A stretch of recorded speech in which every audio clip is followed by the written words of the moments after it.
皆さんこんばんは、ヘボリーです。今回、動画を今回してるんですけど、YouTube のアンケートで、SVS に、参加はしたいけど、やっぱり参加することによって燃やされるリスクがありますと。で、T1 騎兵、T1 歩兵、T1 射撃兵の準備はできている。武具の強化、数値強化もほぼできてます。あとはもう SVS 参加するだけです。けど怖くてやっぱりできませんっていう方がやっぱりいらっしゃると思うんですけど、そういった方がね、じゃあ SVS で簡単にスコアを稼げる方法があったら皆さんどう思いますかっていう提案になるんですけど、いやー、そんなのないだろうとか、そんな方法あったらお金積んでも知りたいよ。いるかどうかわかんないですけど。あの、そういった方法がじゃあ実際あるよっていうところをね、ちょっと僕が考えた方法で、実際僕自身そのスコア稼げたので、皆様にもちょっとお知らせしようかなと思って、今回動画を回しております。で、僕が狙うスコアのリヤードなんですけど、この225万の特性のかけらと、この2250万の特性のかけら。で、もっとうまくいけばこの6700のところまでは行きたいんですけど、まあ欲張らずに、この上から3つですね、を取りに行けたら、御の字かなという思いで、この方法を考えつきました。で、私がこれ、命名、なんて命名しようかなと思ったんですけど、一応今ちょっと呼ぶとしたら T1 ボムっていう名前になります。まあ安直すぎるかもしれないんですけど、で、これどうやるかっていうとですね、もう極論お話を申し上げますと、T1 騎兵、T1 歩兵、T1 射撃兵を資源地に入れて敵から攻撃をしてもらう形になります。皆さん、って思うでしょう。そんなん無理だよ、通用しねえよって思うでしょう。これがですね、通用しちゃうんですね。僕がちょっと何回かテストで行ったレポートがあるので、ちょっと今から一緒にね、皆様に見ていただこうかと思います。で、違う。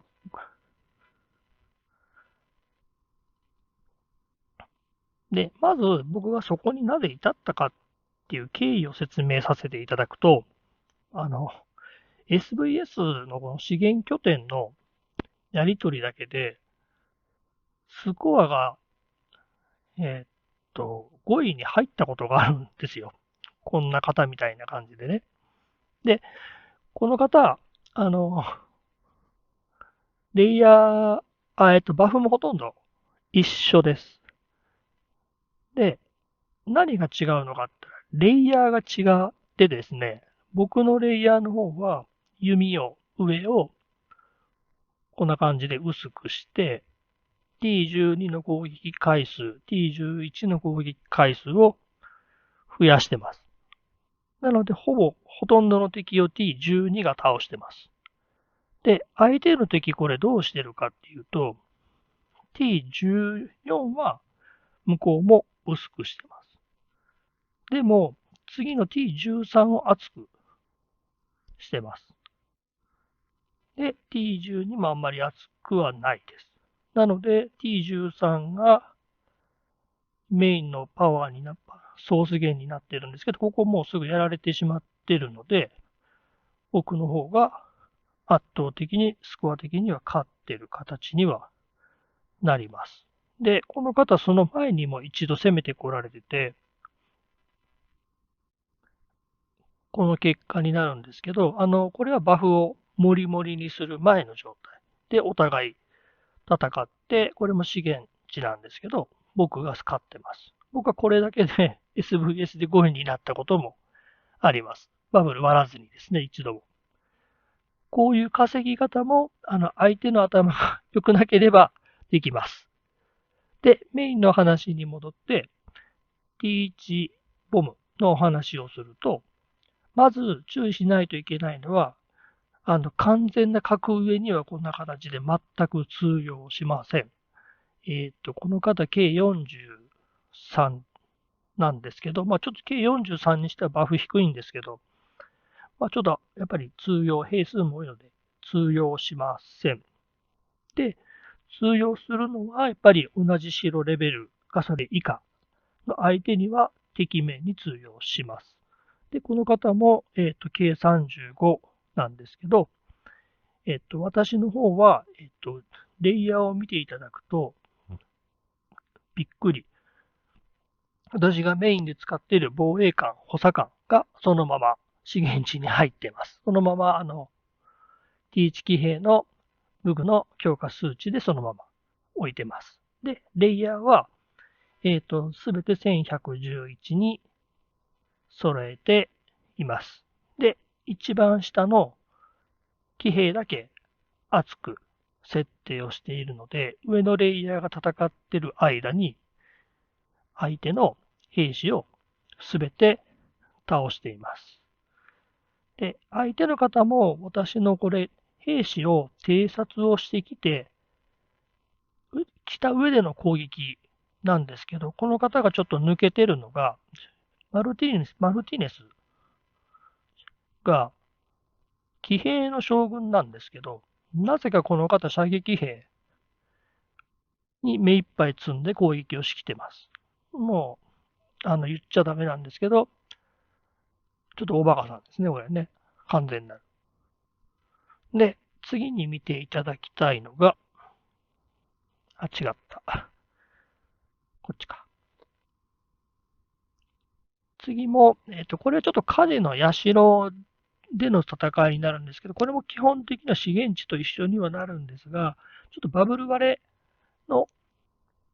形になるので、一回火事の社に兵士を入れさえすればバブルはできるので、社でもやってもいいんですけど、バブルも割るのも危険なので、これは真似しないでください。これはもう資源地として考えて見ていただくと、もう 13.6M 僕買っちゃってますと。で、この ZEN9H は、社を抑えに行くための専門の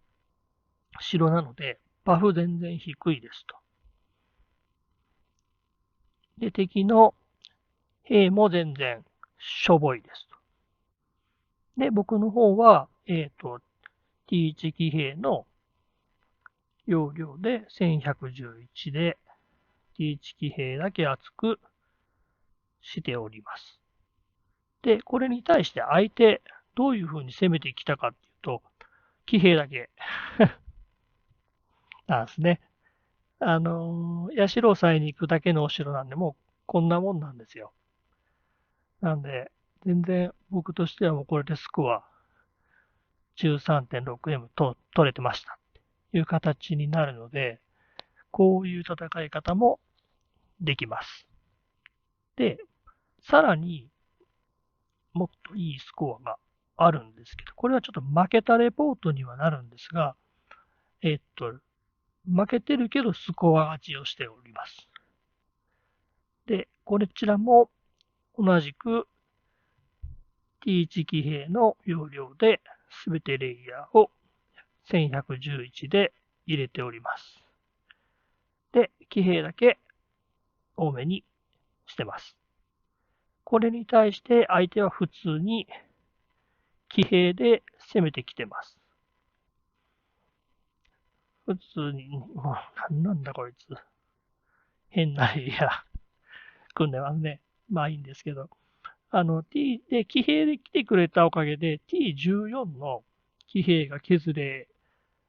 てしまっているので、スコア全然こんな形で勝っちゃうんですよ。で、さらに、うまくできる人は、この資源地に入った相手の騎兵を射撃兵で倒してしまうこともできるので、スコア20度にできちゃうんですね。そこでちょっと注意が必要なのは、この BSS さんのお仲間が、自分のサーバーの方に飛んできてないかどうかっていうチェックは必要にはなるんですけど、おそらくこういうふうな人たちは、おとりで来てたらいるケースがあるので、バブル割るのは危ないんで、こういった資源地だけでスコアを稼ぐ方がいいんですけど、例えば事前にこの人がいて、この人を選んで、同盟を選んで、仲間が来てないかどうかっていうのをチェックしてきてなければ、資源地に攻撃してもらって、万が一私の方がやられました。で、やられた結果、すぐに射撃で相手の残りの兵を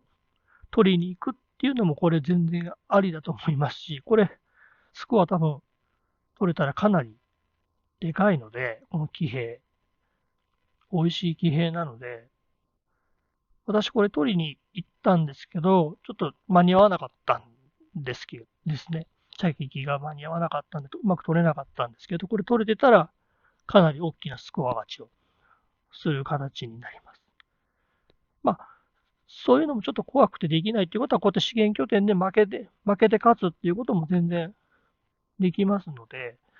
こういう戦いもあるんだなっていうことを知っていただけたらなとは思います。で、これをやるときにちょっと注意が必要になるのは、T1 騎兵、T1 歩兵、T1 射撃兵やってる方は大丈夫だと思うんですけど、メインの防衛官に必ずレベル10以上のドラゴンをつけてあげてください。やられてしまうとね、戦死しちゃうので、いちいち回復する手間が出てきてしまうので、必ずレベル10以上のね、ドラゴン持ってたら、持ってたら、また、つけてない方はつけてもらった方がいいと思います。つけてる方は問題ないので、そのままでいいと思います。で、あとは、あまり格上は狙わずに、格下を狙うのがいいかとは思います。で、これ見てもらったらわかると思うんですけど、SBS 参加する人って、そんなに頭良くないんですよ。ぶっちゃけ。頭いい人はいいんですけど、頭悪い人はこんな感じで頭良くないので、全然こういった形でスコア稼げちゃいます。本当に。僕これ何回かテストしてますけど、稼げ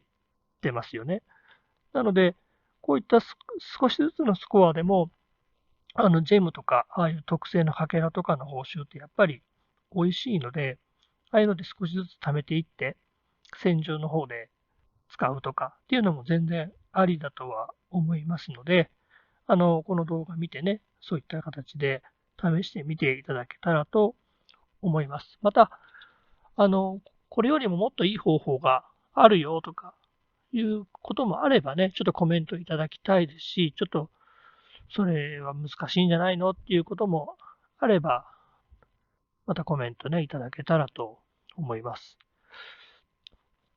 で、一番やっぱ嬉しいのは先日もちょっと連絡いただいたんですけど、僕の動画を見てね、SBS で白い翼取れましたっていうご報告とかいただくと、本当にすっごいもう涙が出るぐらい嬉しいので、やっぱりそういう、僕の動画をもともとね、出した経緯っていうのが、皆さんにも白い翼を取ってほしい。まあ僕の勝手な思いではあったんですけど、取れたっていう報告いただくと、本当にとっても嬉しいので、そういうご報告いただけたら喜びますので、本当、コメントでもいいのでいただけたらと思います。また、今回のね、この資源地ボムやってみて、特定のかけら取れましたとか、ここまでスコアいけましたとか、こうしたらもっとうまくいきましたみたいな、そういうのがあれば、ますますね、そういった情報を皆さんでね、共有できて、利用できたりはするので、よかったらコメントもいっぱいいただけると嬉しいです。私の方からの解説は以上になります。ありがとうございました。失礼します。